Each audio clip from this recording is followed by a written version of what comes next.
নমস্কার, শুভ সকাল। কেমন আছেন সবাই? আশা করি আপনারা সবাই অনেক ভালো আছেন। আমি অনেক ভালো আছি। তো আজকের দিনটি ছিল মঙ্গলবার। আমি গতকালকে ভ্লগ আপনাদেরকে দিতে পারিনি, কারণ কালকে অনেক বৃষ্টি হচ্ছিল আর ঝড় হচ্ছিল বলে এখানে কারেন্ট ছিল না। তো আমি উঠে গেছি, আর উঠে আমি যা করি আগে ঘুরতে বেরোই, ঘুম থেকে উঠে ঘুরতে বেরিয়েও গেছি। দেখুন আপনারা, গতকালকে বৃষ্টি হয়েছে বলে আজকে যেন গাছগুলো সব ভেসে উঠছে। প্রত্যেকটা গাছে এত সুন্দর ফুল ফুটেছে, রোজই ফোটে, বাট আজকে দেখতে যেন ওদেরকে বেশিই ভালো লাগছে। আর আজকে সূর্যটাও দেখুন কি সুন্দর লাগছে উঠতে।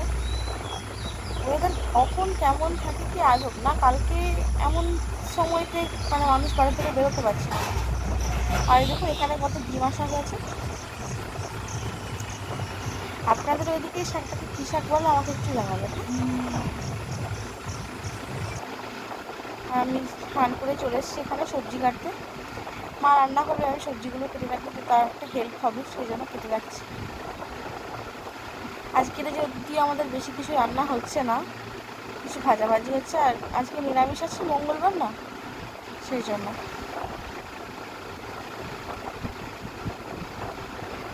আজকে আমাদের রান্না হবে পটল ভাজা, করলা ভাজা, কুঁদরি ভাজা, বেগুন ভাজা, ভিন্ডি আলু পোস্ত, আর হচ্ছে শুষ্নী শাক ভাজা। যেহেতু আমি ঠিক করে শাক বাছতে এখনও পারি না, আর আমার শাক বাছতে অনেক সময় লাগে, সেই জন্য আমি শাক বাছবো না, শাকটা আমার দিদি বাছবে, আমার ঠাকুমা বাছবে।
সবজি কাটা এখানে হয়ে গেছে।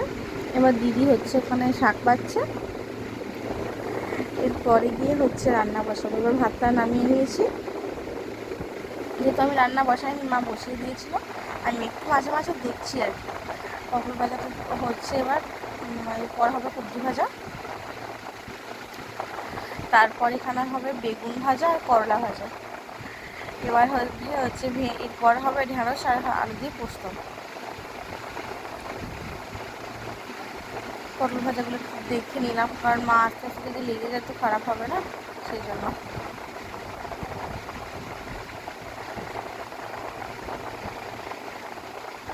আপনারা প্লিজ সকলে একটু আমাকে সাপোর্ট করবেন, আর আমার চ্যানেল সাবস্ক্রাইব একটু দেখে নিলাম এটা ঠিক আছে কি নেই।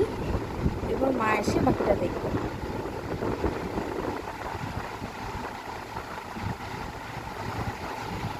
আমাদের তো বাড়িতে গ্যাসে দিয়ে রান্না হয়। এবার কুঁদরি ভাজা হচ্ছে, দেখে নিচ্ছি। পাশের বাড়ির পিসিমণিদের কাছে না জাম হয়েছে। এবার দাদা বলছে অনেক দিন থেকে খেতে ইচ্ছা করছে, দেখছিলাম দু একটা জাম পেকে এসে, তো সেটাই দাদাকে পাড়তে বলবো বিকেলবেলায় দেখি। ঠিক আছে, আজকের ব্লগটা দেখুন এই জাম গাছটা। আজকের ব্লগটা এখানেই শেষ করছি। সবাই ভালো থাকবেন।